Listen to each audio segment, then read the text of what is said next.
नीलम गोऱ्हेंनी आता विरोधकांनी नीलम गोऱ्हेंच्या विरोधात अविश्वास ठराव आणला होता। मात्र हा अविश्वास ठराव विधान परिषद सभापती राम शिंदे यांनी फेटाळून लावला। त्यानंतर विरोधक चांगलेच आक्रमक झाले होते।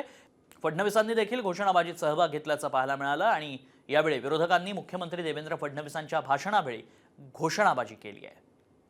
अविश्वास ठराव आणण्यात आला होता नीलम गोऱ्हेंविरोधात, मात्र हा अविश्वास ठराव फेटाळून लावण्यात आलाय। कॉमस्कोर नुसार आता isakal.com आहे देशातील नंबर 1 ची मराठी न्यूज वेबसाईट। प्रत्येक अपडेटसाठी isakal.com ला नक्की भेट द्या।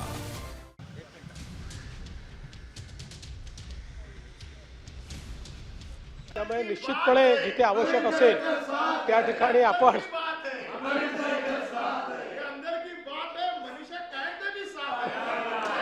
अरे ये अंदर की बात है, तुम सब लोग हमारे साथ है,